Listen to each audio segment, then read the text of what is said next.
O livro de hoje é esse aqui, Gente da Madrugada, do Bororó. Pensata, com Marcelo Madureira. É meio difícil de ler essa capa, né? Porque os caracteres meio arte déco, do Bororó. Bororó é o nome artístico de Alberto Simões da Silva. O Simões dele é S-E-I-M-O-E-N-S.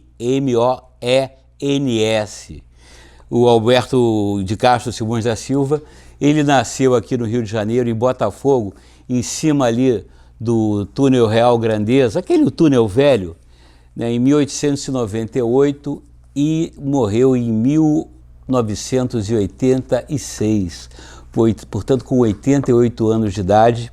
Ele era um compositor, ele era um músico, e era principalmente um boêmio, um homem da madrugada e era um cronista da sua época, um homem que escreveu sobre a sua época, que viveu intensamente as noites e as madrugadas daquela época na cidade do Rio de Janeiro. Naquela época, que época, Marcelo Madureira? Como ele fala, do princípio do século XX até meados do século XX, ou seja, dos anos ali 1920 e pouquinhos, 1920 até os anos 1950. Aí, em 1982, essa Guavira Editores resolveu estimular o Bororó, o famoso Bororó, a escrever este livrinho aqui, contando as suas memórias através de pequenas crônicas, muito divertidas, muito engraçadas, sobre as suas vivências daquela época. Eu tenho esse livro aqui há muitos anos e já li ele diversas vezes e devo confessar que o estilo do Bororó, porque o Bororó era um camarada da sua época, então o palavreado dele, o linguajar, o estilo, o modo de escrever, era daquele cara do princípio do século XX. E, de certa forma, o Bororó influenciou muito no modo de escrever do Agamenon Mendes Pedreira. Naquele botequim, é ali que ele costuma comprar cigarros, tomar cafezinho, inventar as notícias dele. Olha lá, é ele, aquele de terno, Agamenon! Cuidado, tá armado!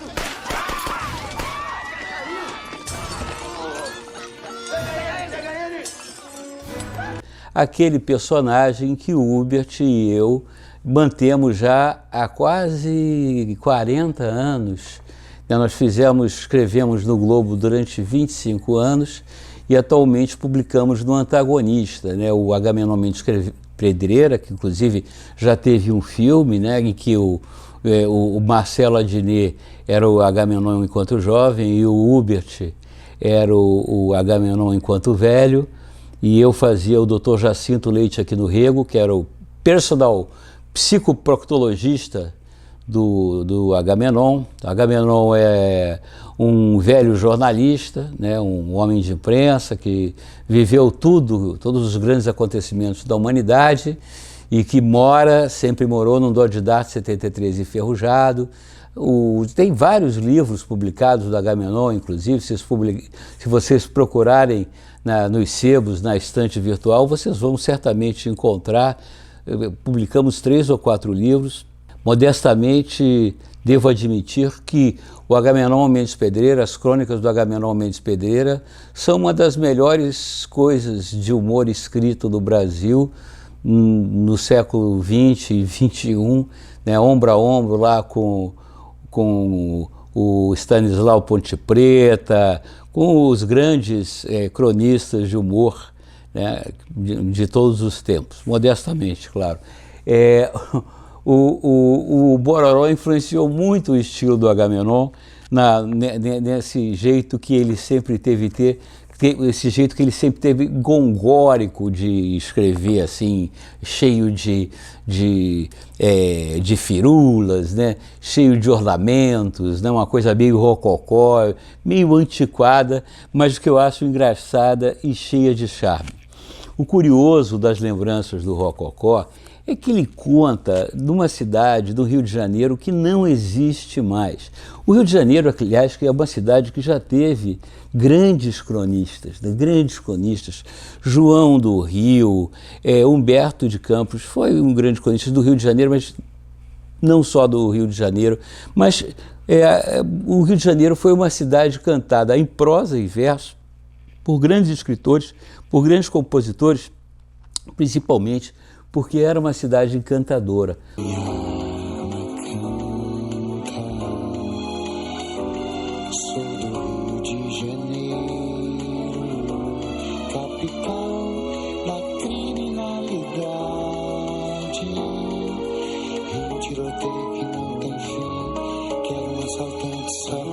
Uma cidade, infelizmente, que não existe mais. Essa cidade, por exemplo, que o Bororó viveu, né, o Rio de Janeiro era um momento que ele se transformava de uma cidade provinciana para uma metrópole, né? Então, o grande centro da boemia era a Lapa, né?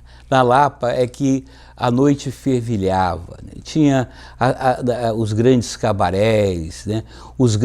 As grandes casas de mulheres, os puteiros, os lupanares, né?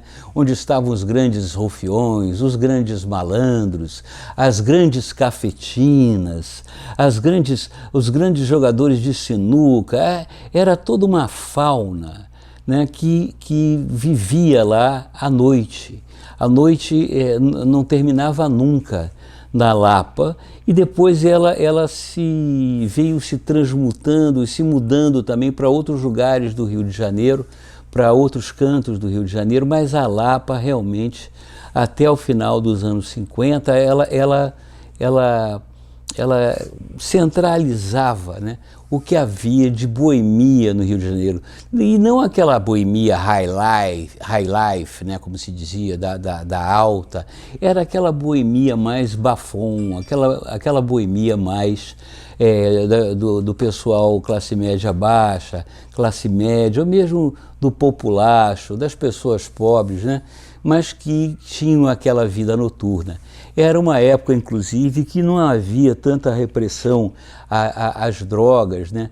O consumo de cocaína, o consumo de ópio, o consumo, enfim, de lança-perfume, era uma coisa muito comum, muito aceita pelas sociedades.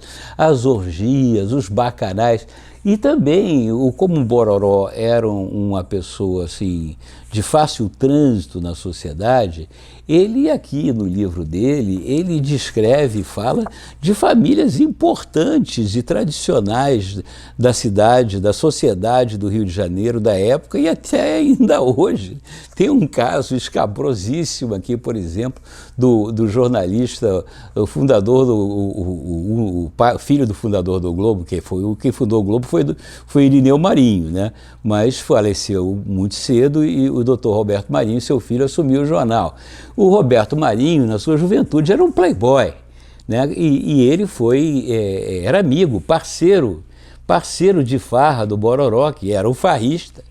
E aqui tem aventuras do Dr. Roberto Marinho, na sua juventude, com o Bororó, que são coisas escabrosíssimas, engraçadíssimas, muito naturais de um jovem, claro, mas que você fica imaginando o Dr. Roberto, que eu conheci, né, um camarada sério, circunspecto, um grande empresário, né, ter contemporizado. Vale a pena ler o livro só para ver as aventuras do Dr. Roberto Marinho com o Bororó.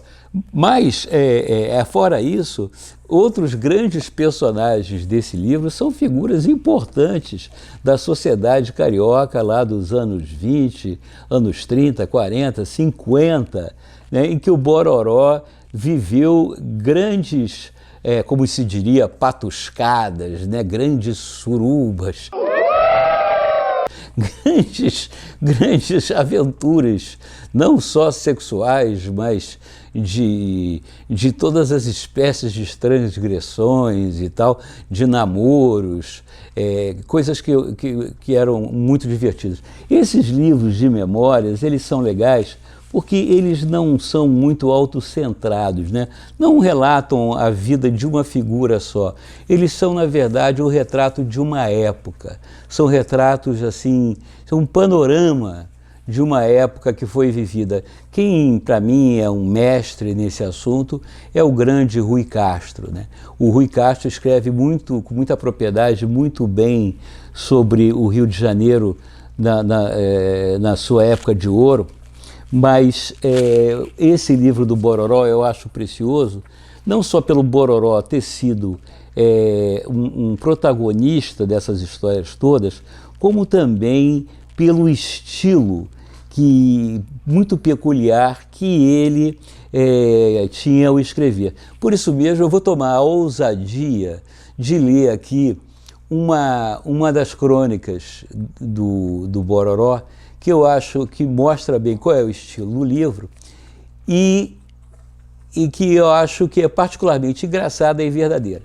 Essa crônica, ela se passa na seguinte circunstância.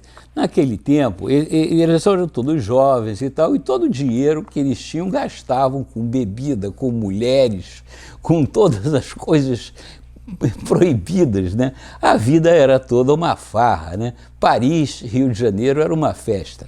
E, às vezes, eventualmente, né, eles estavam duros. Quando eles estavam duros, na penúria, o que eles faziam? Eles, ao troco de alguma grana, eles eram uma espécie assim de namorados, né?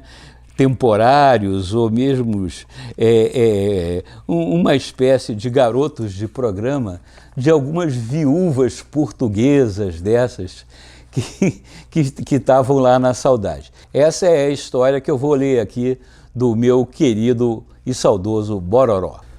A crônica se chama A Foto do Falecido, do Bororó. Numa das minhas madrugadas vazias de tudo, caminhava sem níquel pelas calçadas da Cidelândia, ao léu do sonho e à mercê da vida, quando, em sentido contrário, divisei, através do orvalho, uma silhueta avantajada que, pesadamente, se aproximava de mim em avalanches de trator. Tratava-se da realidade, porém, como posteriormente verifiquei, da excelentíssima senhora Dona Rosa Ferreira de Vasconcelos, natural da aldeia de Cavalos de Fão, nos Algarves, aliás, já muito repassada pelo tempo em repetidíssimas filtragens de calendário. Sorrindo de soslaio, cheia de mesuras, atropelou o meu olhar tristonho, cheio daquela covardia habitual aos velhos golpes de armação. Aonde vai, amorzinho? Posso dar-lhe uma palavrinha? Abundante, senhor doutor, que desejas de mim? Aproveitei a deixa e entrei de misérias literárias. Acabo de vislumbrar, através de vossos apetrechos físicos, maravilhas estonteantes. A madame é um rêve d'amour que jamais sonhei, e fui desandando uma saraivada de imagens bestialógicas, deixando em êxtase lascivo a minha premeditada saloia. Saloia portuguesa.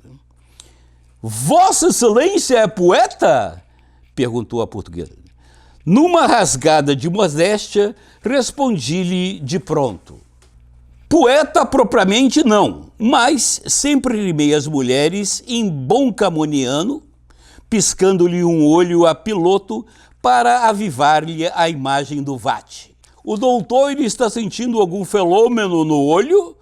No olho propriamente não, minha senhora. A mondronga nesse interim mostrava-se cheia de concupiscência. Essa atitude reforçou a inabalável convicção de haver, naquela tontura, uma fatalidade qualquer que me impelia cruelmente para uma via de fatos amorosos.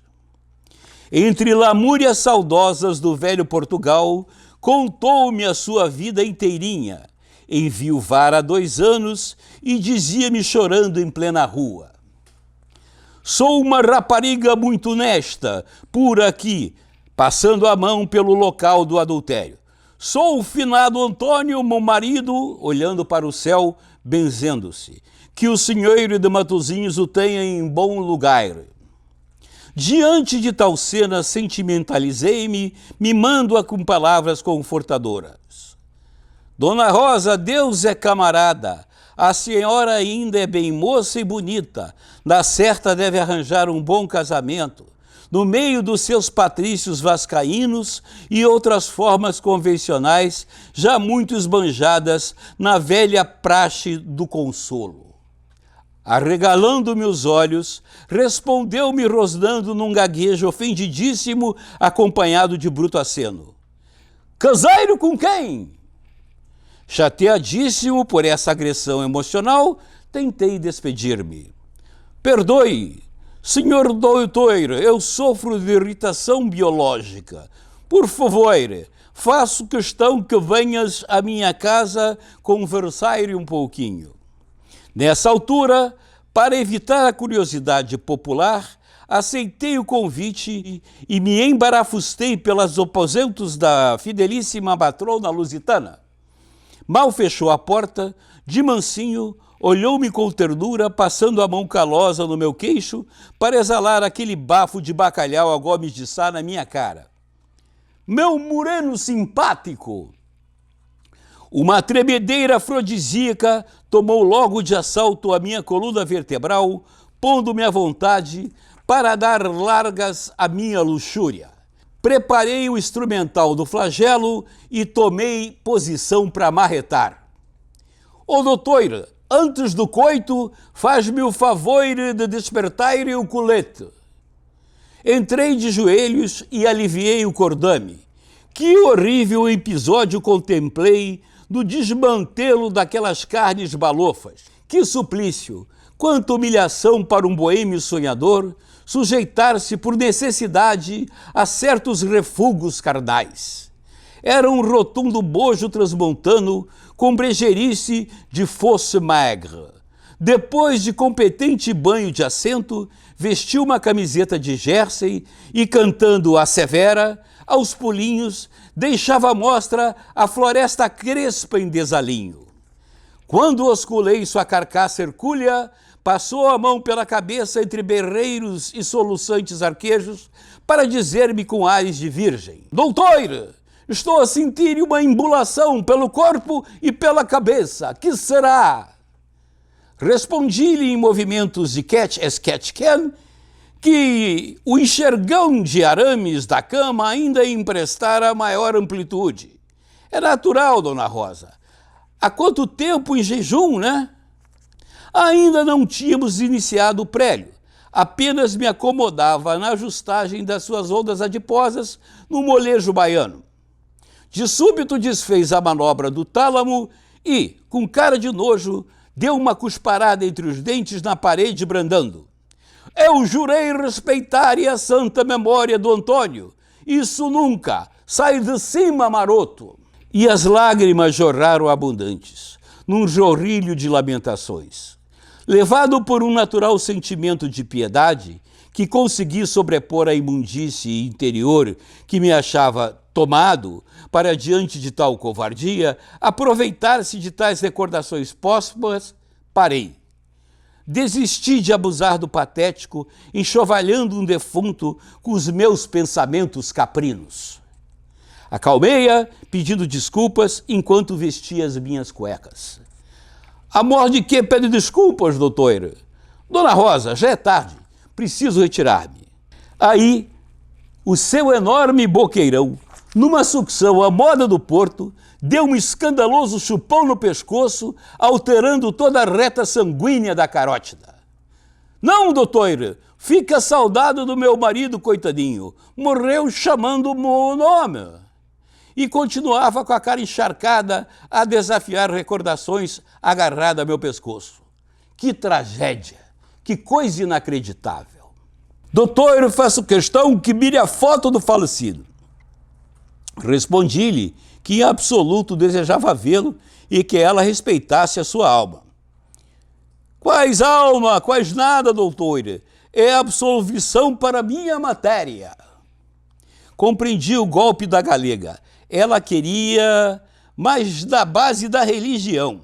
Remexendo uma velha canastra, saca entre uivos de desespero um enorme retrato. Empurrando-me grotescamente para o meio da cama, trouxe aconchegado ao peito a tal foto, deitou-se ao meu lado, dando um suspiro aos solavancos. É esse o meu Antônio, infelizinho! Que momentos tétricos passei na transfiguração da necrópolis! Lá estava o Antônio esticado em seu caixão preto, com a barriga inchada, de bigodeira farta, impressionante, extravasando as exíguas dimensões da embalagem mortuária.